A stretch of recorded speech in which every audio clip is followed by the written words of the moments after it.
প্রবল বর্ষণে ক্ষতিগ্রস্ত কৃষকদের পাশে রয়েছে রাজ্য সরকার। বৃষ্টিতে যেসব কৃষকদের ফসল নষ্ট হয়েছে তাদের আর্থিক সাহায্য প্রদান করা হবে। বুধবার সচিবালয়ে আহুত এক সাংবাদিক সম্মেলনে একথা বলেছেন কৃষিমন্ত্রী রতনলাল নাথ। তিনি বলেন, সম্প্রতি যে বৃষ্টি হয়েছে তাতে করে এ রাজ্যের বেশ কিছু কৃষক ক্ষতিগ্রস্ত হয়েছেন। সবচেয়ে বেশি ক্ষতির শিকার হয়েছেন দক্ষিণ ত্রিপুরার কৃষকেরা। সরকার সিদ্ধান্ত নিয়েছে জোলাইবাড়িতে একটি অনুষ্ঠানের মধ্য দিয়ে ক্ষতিগ্রস্ত কৃষকদের হাতে ক্ষতিপূরণ তুলে দেওয়া হবে। তাতে উপকৃত হবেন 20,078 জন কৃষক। তারা পাবেন 7,38,24,000 টাকা। এটা হলো এগ্রিকালচার ডিপার্টমেন্ট।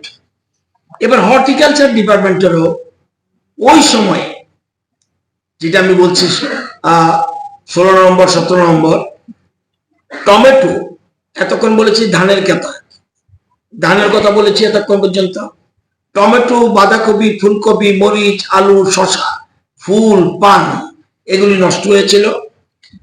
হর্টিকালচার ডিপার্টমেন্টও এই টাকা চেয়েছে কৃষকদের স্বার্থে। এসডিআইএফ টাকা চেয়েছে রেভিনিউ ডিপার্টমেন্টে।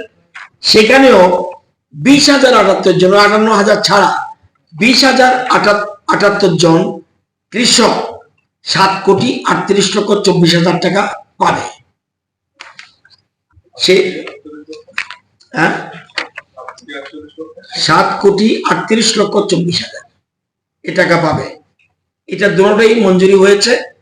আমরা চেষ্টা করব যে যেহেতু দক্ষিণ ত্রিপুরা বেশি হয়েছে, আমরা 4 তারিখ একটা অনুষ্ঠানের মাধ্যমে একটা করে, সেটা জোলাইবাড়িতে করার আমাদের প্ল্যান, কারণ সবচেয়ে বেশি ক্ষতি হয়েছে সেখানে করে সেই দিনই ডিবিটির মাধ্যমে সবার অ্যাকাউন্টে এই 58,000 মানুষ, 58,000 কৃষক, 58,210 প্লাস 20,078 জন কৃষক এই।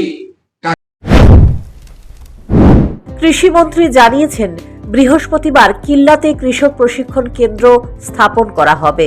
কৃষকদের উন্নয়নের জন্যই সরকারের এই ধরনের সিদ্ধান্ত। Bureau report, news prime Tripura.